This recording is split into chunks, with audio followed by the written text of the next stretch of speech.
Hey, happy weekend to you. This is Tabasco, the sophisticated biker. Um, my voice is about shot. It's worse than normal. Been a long week. Mrs. Tabasco had some surprise health issues and spent a week in the hospital. And I was on the phone forever, every day, trying to figure this out. Good news is she's home resting, and then they'll do some more diagnostic stuff to figure out what this is. You know, ain't none of us getting our life alive. Every day is a new gift of something that didn't, that worked yesterday or didn't hurt and does today. But I happened to catch a few videos on I had to let my mind rest, and I've still seen, obviously it's getting closer and closer to the election. You just see this whole, this side of the aisle, that side of the aisle. Can't believe people would vote Democrat. Wow, I can't believe that it would live like this. They would not vote Republican or vote Republican. And man, come on, man. You guys are smarter than this. I know. Okay, so at some level, society is smarter than this. I don't know that everyone is, because ignorance is bliss, really. But I've done a few videos. I've vetted facts. I've shared those videos, and they've been seen by a lot of people, not millions and millions, but they're true, and they're vetted, and they're facts. Truth is perception. I say it all the time. Truth is your perception of how you determine something or a situation, but facts are facts. You can't change the facts. You can have your own truth if you want, and that's your prerogative. But, one being, obviously, just look at the presidents. Look at the executive branch in Congress since day one. It's always and never not been run by rich elitists. If you think that, it was all about, for the people, by the people, of the people, you're not paying attention and you haven't done any research, because it never has been. And it's not that the Constitution is broken or that the Bill of Rights, it's exactly running as it was designed. I mean, they haven't broken any laws. I've checked, and hey, the Federal Reserve, how do you just create something that's not even an entity of the United States and then give them the authority to print the money and loan it to us, but hold us, you and I, accountable with absolutely no say other than that. So we get that representation, thing, covered. Well, come on, man. Those guys, ain't not one of them could get there without the special interest corporation money. It takes at least $10 million to run a campaign, and that could be the state level for a state senator, not even a national senator. And so you tell me any normal of the people, for the people, colonist or citizen has that? That's why there's never been one. There has never been one. The first 10 presidents were worth like $1.5 billion combined. The poorest one was like worth $6.2 million. And what the hell are you going to do with that kind of money back then? There wasn't any casinos or anything to spend them on. People were going to go on vacation or buy jet planes. That's a lot of money, but that's like pales. That's one. Everyone else goes up double digits and further.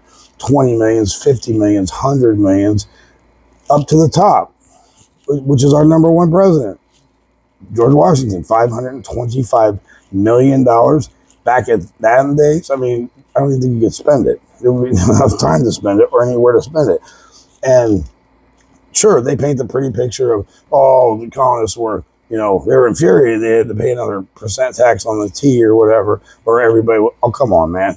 The elitists certainly weren't, that started the government and got everybody, trumped up to go have this war or commit treason against the crown because of these unfair taxes, because they were rich.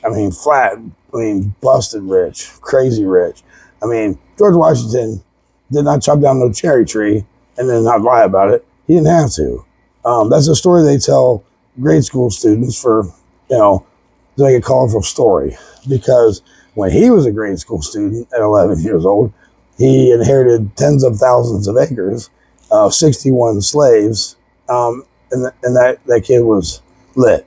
Okay, so that's a fact. Go check it. You don't have to believe anything, but I'll never lie to you, not intentionally anyway. And check it in more than one place. So pretty sure you could chop down all the damn cherry trees you wanted. This whole thing has just been a lie. There's never not been an elite or filthy rich elitist. Well, okay, I'll say not maybe some filthy rich when they went in, but they sure as hell were when they come out, as well as Congress. There's plenty to share, just not with us. But it's impossible. Here's another one. I did a video on this. Again, fact checked it. You can fact check it because it was on mainstream media, so it must be believable. It was everywhere else too. The little French girl student, several years back when Obama was president, did a whole summer school report where she investigated every U.S. president and ran their family trees to see where people came from. Because there's been hundreds of millions of people from all over this world that have come here, settled, had kids and generations. But oddly, every U.S. president except one, up to Obama, are directly related to the same bloodline. I think it's like King Edward II or something, King George II's son or somebody like that. You can look it up. You don't think that's weird? You're telling me that you really think that this two-party system that's pretty much the predominant ran it, not only that is it only a two-party system and these are the best candidates, but out of the two, were they all related? That'd be a good report to run. What about their opposing candidate on the other side of the aisle? Were they also related? And the one that wasn't was like, I don't even know. I forget now. I did the video, Calvin Coolidge or something. Or it wasn't even like a Barack, which you think, well, he has probably has different blood. No, they're related. So you don't find that odd that not only that you would even have one of two candidates every single election running that's actually related to the same bloodline, but that they won. Okay, I mean, ignorance is bliss, man. But please tell me, citizens of the United States aren't that gullible.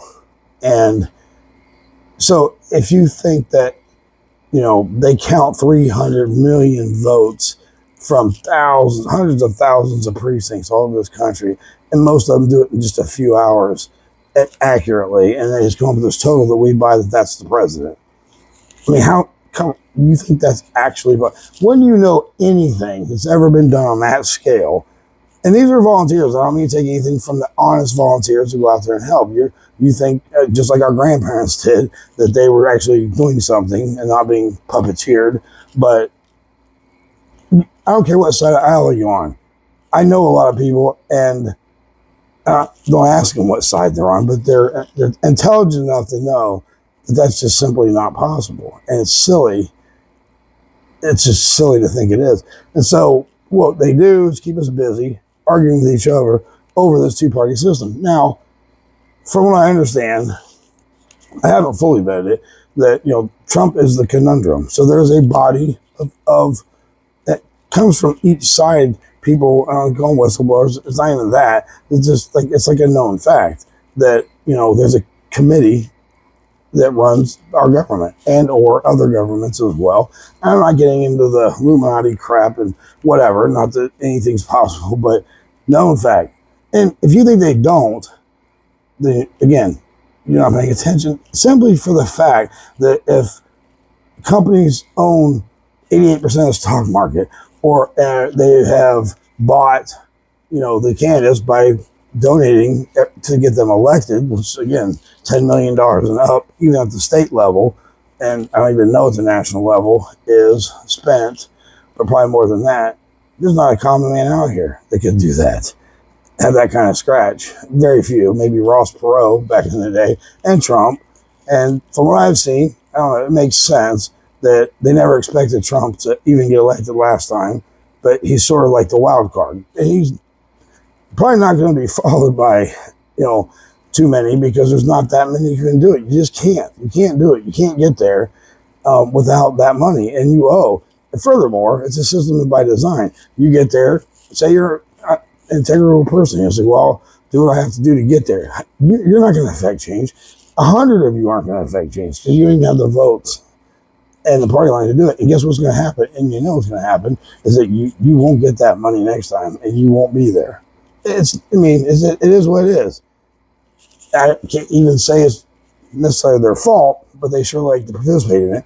How do you get a not super educated American dream of a bartender like AOC, who then gets elected to Congress, and she's worth like nothing, like net nothing, and now it's worth like 26 million. We all know it happens. I mean, they don't even deny it, but we just ignore it. None of us reach out and feel power. Isn't that crazy? We feel powerless. 350 million citizens, but 300 million maybe adults are powerless against 400 or 500, 400, whatever the total count, forget what it is, in Congress. Isn't that crazy?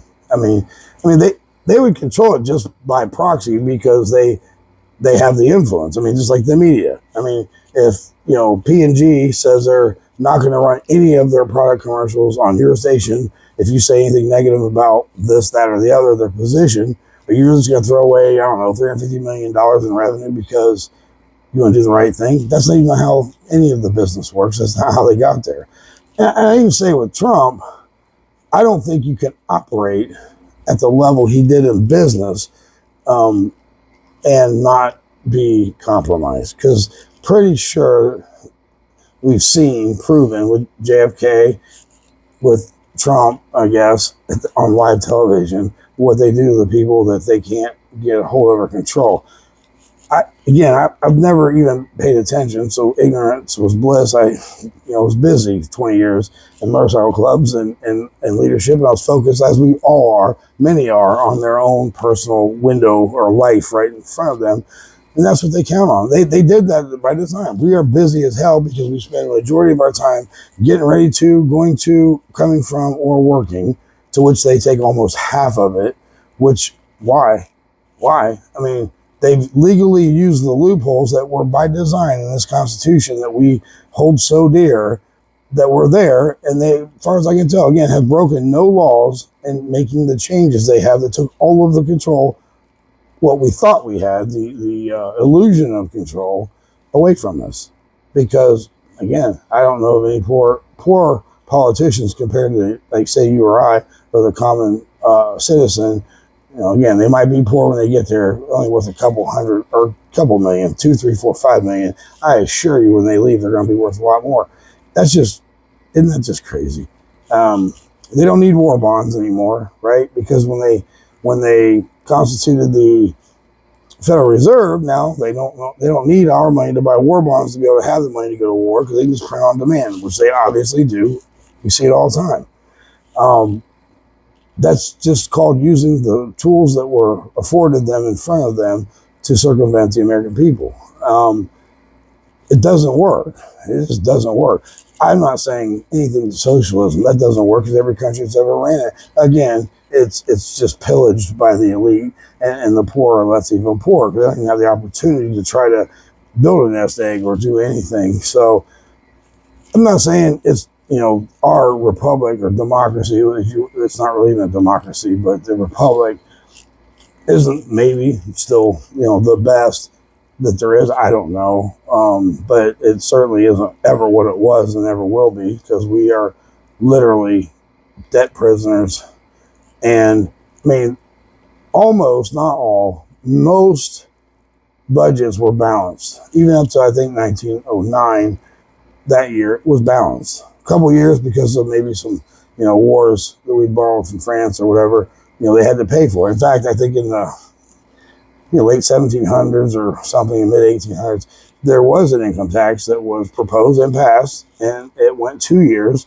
And when they even up, it was repealed because it was never supposed to be there forever. But boy, they sure have milked the hell out of this. I'm 55 years old, and there's always been one in my entire life, isn't there?